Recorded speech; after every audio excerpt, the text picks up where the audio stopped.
The first thing I see is the red "Sold" sign slashed across the front yard. My father's porch, the one he built by hand with leftover lumber from job sites, is wrapped in yellow caution tape. A realtor's banner flaps in the wind. An empty champagne bottle rolls down the wooden steps and stops against my shoe. Someone's laughter slices through the quiet evening air. Her laughter. To continue, please smash the like button, subscribe and hit the notification bell so you never miss a revenge story. Drop your city in the comments if family ever betrayed you. Let's get this to 1 million likes. My half-brother, Tom, stands under the porch light with his arm around a woman I have never met. He raises a glass. "That's for you, baby," he says, voice loud enough for the neighbors to hear. "Sold it clean. Got us something better now." The word clean burns in my chest like acid. That house held every memory of Dad, his tools, his laugh, the smell of sawdust. Tom clinks glasses with his mistress, and the sound echoes like a slap. That was the last straw. I turn away before they see me, fists clenched so tight my nails leave marks. I had been the one who stayed. Dad got sick 2 years ago, and I moved into the spare room to care for him. I handled chemo drives, pill schedules, midnight fevers. I paid the mortgage with my dispatcher salary while Tom flew in for photo ops at the hospital, grinning in selfies with Dad's frail hand in his. After the funeral, he hugged me and said, "I'll handle the paperwork, sis. You've done enough." I believed him because I was tired. I kept paying the credit card bills, the utilities, the property taxes, one swipe at a time. I told myself he would make it right when the grief passed. He never did. Now the house is gone, and I stand on the sidewalk staring at strangers moving boxes. The porch swing Dad fixed last summer creaks in the breeze, empty. I wipe my eyes and walk to my car. The engine turns over, but I sit there a long time, letting the rage settle into something colder. He didn't make it right. 2 weeks after Dad died, I learned Tom had quietly transferred the property title to his name alone. He claimed it was simpler for the estate. I found the paperwork in Dad's desk, buried under unpaid medical bills. Now he has sold our childhood home to impress a woman who spells our last name wrong on social media. I stand by the curb, fists trembling. Fresh paint smell drifts from the open front door. The new owner's shiny SUV idles in the driveway, engine humming. A neighbor waves awkwardly from her porch. I turn away before she sees the tears stinging my eyes. My phone buzzes, Tom's name on the screen. I let it ring. The house that taught me how to ride a bike, how to hammer a nail straight, is gone. I drive home through quiet streets, knuckles white on the steering wheel. Something inside me hardens. This is not over. The news spreads fast. By evening, Tom posts a photo online, him in sunglasses, champagne bottle raised, the sold house blurred behind him. Caption: New beginnings. Some of us know how to move on. Likes pour in, mutual friends, old high school buddies, even Aunt Linda. Hearts, fire emojis. Proud of you, man. I sit in my dark kitchen, phone screen glowing, jaw locked so tight it aches. Heat rises behind my eyes. It is not just the betrayal. It is the applause. People cheer him for selling Dad's legacy while I paid the bills that kept the lights on. I scroll until my thumb hurts. Each comment feels like a twist of the knife. I close the app, set the phone face down. The silence in my apartment is loud. I pour a glass of water, but my hand shakes. Tomorrow, I start fighting back. 3 days later, my phone buzzes. Hey sis. No hard feelings, yeah. You'll get your share when the business picks up. The business, Dad's trucking company, Thompson and Daughter Logistics. He says it like a side hustle. I open the company website on my laptop. He changed the name, dropped and daughter, added a sleek logo with his mistress smiling in a hard hat. Caption: Modern leadership for a new era. My stomach turns. That night, I cannot sleep. I stare at Dad's framed photo on my nightstand, him in a flannel shirt, arms crossed, eyes kind even through the glass. The company was his dream, built from one rusty truck. Tom was supposed to help, not hijack. I close my eyes, but the image of that sold sign burns red behind my lids. Tomorrow, I begin. The next morning, I drive past the trucking yard. Diesel and wet asphalt smell slam into me like memory. Dad's old office window is dark, blinds half drawn. Trucks line the lot, paint chipped, some tires flat. Tom stands near the loading dock, laughing with a group of drivers, beer bottle in hand. They nod like he is the king. He does not notice my car parked across the street with engine turned off. For a moment, I wanted to storm in and scream at him until my throat bleeds. But rage burns fast and cold. Instead, I lift my phone and start taking pictures.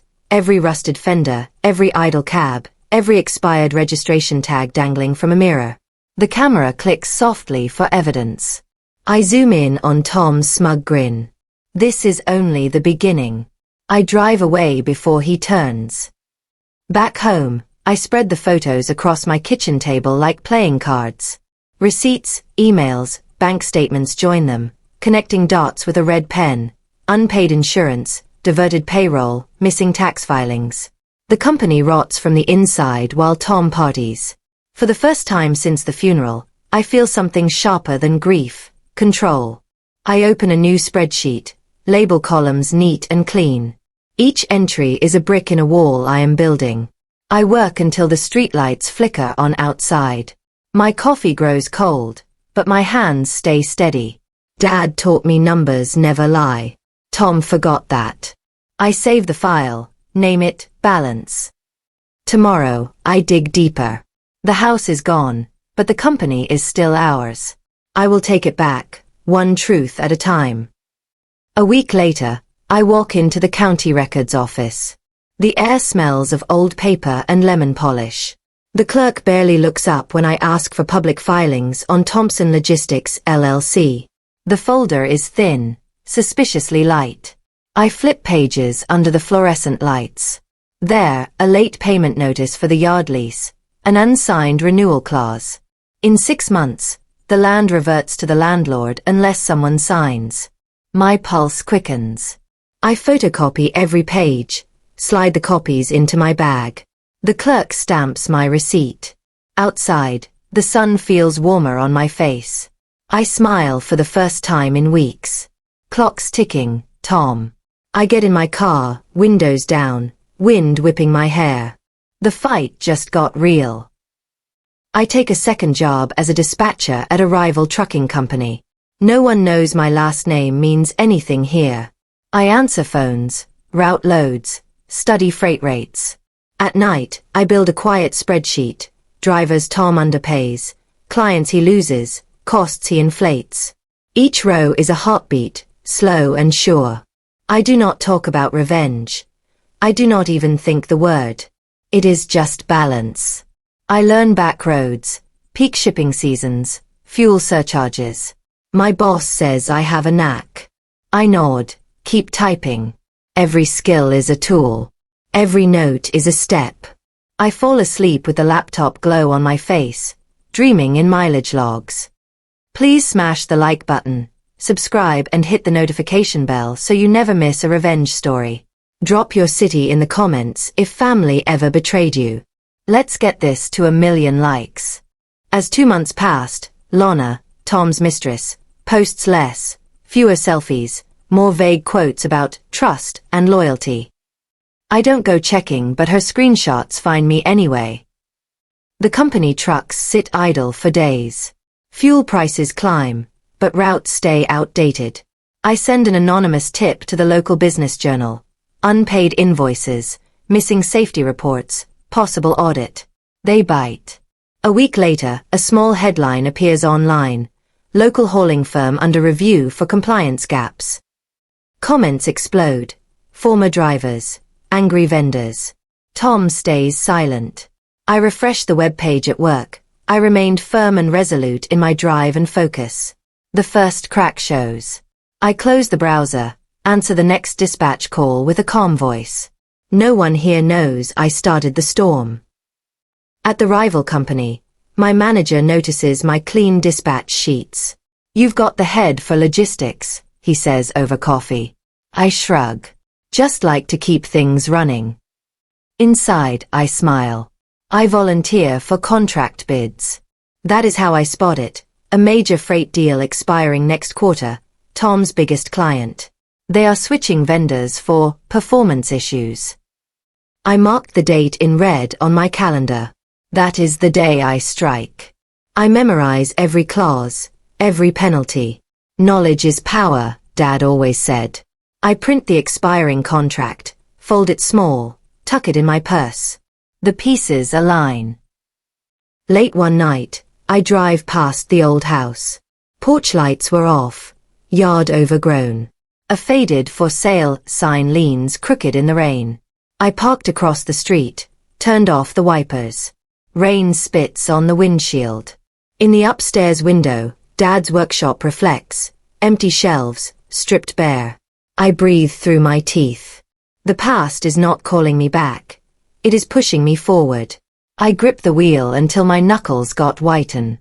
Memories flood back when Dad taught me how to change oil, sawdust in my hair. That was preparing me for this moment. I blinked hard, start the engine. The road ahead is mine now. Tom calls the next morning. "Sis, listen." He slurs, clearly hungover. "Investor coming in. Gonna take us national." I stayed silent. "You should come on board again. Family brand," he said as fake warmth drips from every word. I told him I will think about it. After we hung up, I researched the investor, a local loan shark in cheap Cologne. I saved the articles, shook my head. Tom always chased shiny lies. I open my spreadsheet, add a new tab, debts. The net tightens. I sip coffee, watch the sun rise. His empire is built on sand. The next weeks, I make quiet calls to old drivers. Dad's loyal crew always answer when they hear my voice. They spill stories about unpaid bonuses, broken promises, late checks. I took notes, calm and careful. Then I set up coffee meets, offer freelance gigs through my new side venture, Thompson Freight Solutions LLC. Same initials but clean slate. They sign on, grateful for steady pay. I build slow, smart. No flashy ads, just word of mouth. By the end of the month, 3 drivers jump ship. "Tom will feel it soon," I said as I hang my first contract on my wall. I register the business officially. The clerk paused briefly. "2 Thompsons in trucking?" "Family trade," I responded, smiling just enough. The website launched a week later. Clean design, fair rates. By the time Tom notices, I have poached his best dispatcher and 2 steady clients. He texts that night, "You trying to compete?" Not a smart one. I forward it to my attorney, the one I hired quietly last month. "No reply needed," the attorney responded. I pour tea, watch the cursor blink. The game board tilts. My company is small but solid. His is crumbling. When audit day finally arrived and a white van pulls into his yard with state inspectors in clipboards, Tom argues on the dock, sweat staining his shirt while Lorna scrolls her phone nearby, pretending not to care. An inspector asks for maintenance logs. Tom fumbles as his face turns red. I watch from my car down the block through cracked windows. The driver that I once dispatched saw me and waves subtly. They will find the falsified records. I start my engine and slowly drive away. The storm now rages. Tom's house of cards wobbles. I feel no joy, just focus. By week's end, 2 local papers run the audit story. Online, screenshots spread showing unpaid workers, Lorna posing in company trucks. Comments turn brutal. Karma drives a semi. Didn't he sell his dad's house? I scroll at lunch, slow. It is not glee. It is gravity. The scale tips. Former employees tag me privately, thank me for steady work. I reply with simple gratitude. Tom goes radio silent. His shiny logo looks foolish now. I close the laptop, return to dispatch calls. The public turns, and I keep building. The day after the audit, Tom shows up at my apartment, wearing Dad's old leather jacket, cracked and dirty. "You happy?" he spits, eyes bloodshot. "Think this is funny?" I lean against the doorway. "I think it's overdue." His hands twitch, but he stays back. "You always wanted what's mine." "No," I say quiet. "I kept what was his." He storms off, yelling about lawyers. I close the door, heart steady. The jacket on his back is the last piece of Dad he has not sold. The next weeks move like storm clouds. Investors flee. Audit fines stack. Trucks get impounded. My company continue to grow, slow, clean, deliberate. Drivers who once called me kiddo now call me boss. Rick, a broad veteran, unloads crates and says, "Feels like the old days, when your dad ran things." I smile. That's the plan. We share coffee on the dock, watch the sun set over neat rows of rigs. No chaos, just rhythm. My payroll is on time, insurance paid. Word spreads. Clients call me direct. Lana leaves Tom and her social media posts immediately vanished, then returned with soft quotes about new beginnings. I almost pitied her. Almost. Tom sells his truck, then his car. Rumor says he sleeps in a company trailer. A friend texts a photo, Tom alone in a diner booth, head in hands. I stare, then delete it. This is not about shame anymore. It is closure. I block the sender, pour water, sit on my balcony. The city lights blink calm. I have what matters. He has consequences. I meet the yard landlord for coffee. He remembers Dad paying rent early every month. The lease Tom ignored expires soon. I slide my proposal across the table. Clean funding, fair terms, my company name. He shakes my hand before I finish. "Your father would have liked this," he says. My chest feels light for the first time in months. I sign the new lease that afternoon. The land will be mine to run right. I drive home singing along to the radio. The eviction notice hits Tom's inbox. He calls with a calm voice. Too calm. "Sis, you won. Congrats." I breathe slow. "I didn't win, Tom. You stopped cheating." He laughs. Hollow. "Dad would hate this." "Dad hated lies," I say as silence stretches. He hangs up. I set the phone down, look out the window. The sky is clear, clouds gone. I feel no triumph, just peace. The chapter closes. A new one starts tomorrow. 3 months later, I walk the renovated yard. The new sign gleams. Thompson Freight Solutions. Simple font, no ego. Workers laugh as they load the first big shipment. In the office, I set Dad's photo on the desk. Oil-stained hands, proud smile. Engines roar outside, steady rhythm. I stand at the window, coffee warm in my hand. The business breathes again, honest and strong. Drivers wave as they pull out. This is legacy, not revenge. I nod back, ready for the day. Please smash the like button, subscribe and hit the notification bell so you never miss a revenge story. Drop your city in the comments if family ever betrayed you. Let's get this to 1 million likes. Tom drifts between odd jobs, security, warehouse nights. We speak little. One day he texts, "Hope you're doing okay." I stare at the screen, thumb hovering. Then I type, "I am. Hope you are too." He never replies. I do not need him to. Some debts cannot be paid, only released. I delete the thread, water my plants. Life moves forward, lighter now. The past stays where it belongs. Quiet mornings, I sit on the office steps with coffee, watching trucks roll out one by one. Diesel and wet pavement smell just like when I was little, riding shotgun with Dad. I thought revenge would feel like fireworks. It does not. It feels like exhale. Slow, certain, earned. People ask if I hate my brother. I do not. Hate ties you to pain. I set down what was never mine to carry. The yard hums, alive. Dad's photo smiles from the window. I stand, dust off my jeans, walk inside. The day begins.